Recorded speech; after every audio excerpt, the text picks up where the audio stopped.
Meredith Grey, a woman that has been through so much and still continued to grow and accomplish many goals in her lifetime. Through a bomb explosion, a plane crash, and loss of many, many loved ones, she's become a world-known awarded general surgeon and single mother to 3 kids. Meredith spent most of her childhood in the hospital where her mother worked. From a very young age, she was surrounded by the environment and busyness that was the hospital. Meredith has absolutely been affected by nurture more than nature by far. All of the events and interactions, both good and bad, have shaped Meredith to be the way she is. She has social groups that she is bonded with that have been able to form her personality and her moral values. Her personality development was delayed because of her lack of socialization in early life. Meredith's societal beliefs of gender roles can be explained using feminist theories. Being in a competitive field of work that was previously dominated by men has pushed her to work extra hard to prove that her work is valuable and worthy of being awarded. On many occasions, she has put the well-being of others before herself. The culture she grew up in did not favor her professional choices, which allowed her to value everything that she has accomplished that much more. Much of Meredith's personality was created by interactions with her family and friends. Her mother was always working and her father was absent, which left her no choice but to go out on her own and try to experience the same socialization of others her age. Meredith was homeschooled at the Seattle Grace Hospital daycare program with a few other children that were in the same situation as her. Erik Erikson's theory of psychosocial development explains this crucial part of Meredith's life where she learns to develop trust in others. This fundamental concept of trust is a tough one for Meredith to understand throughout her life. She struggles when finding friends and her colleagues' work strategies. Unfortunately, she often finds herself in situations where she cannot trust other surgeons' decisions that she has not approved. Sigmund Freud's theory of psychoanalysis explains 3 components of the personality: the id, the ego, and superego. These pieces of the personality can be analyzed through therapy sessions with trained professionals to uncover the parts of the unconscious mind that make us who we are. Meredith shows obvious signs of repression throughout the series. She pushes away feelings, thoughts, and memories that cause her stress or anxiety. This concept relates to the id of her personality. The unconscious mind is protecting the conscious from disturbing images.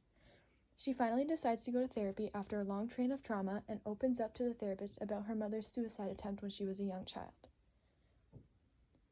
All of her negative energies and trauma are controlled by the ego, making her a better surgeon. She feels the need to constantly progress and become the best doctor she can, instead of feeling her feelings. This helps the patients and herself overall, temporarily. Meredith's ego also makes her feel denial. When bad things happen to her, she refuses to accept that they happened, and it causes severe anxiety and depression. She also suffers from regression. All of her bottled up feelings are expressed in an immature childlike behavior, sort of like a temper tantrum. After her husband dies, she is so distraught that she takes her kids and runs away to a random city where she has a child that nobody knows about, and she disconnects all contact with her past life. Her superego tells her that running away from her problems will make them go away, when in reality it will only make it worse. Symbolic interactionism is a micro-level theory that focuses on the relationships among individuals within a society. This theory was originally founded by George Herbert Mead. This focuses on memorable interactions at specific locations or association of a location with a memory. This does not focus on social systems, but instead the way individuals interpret social situations and behavior negotiations with others.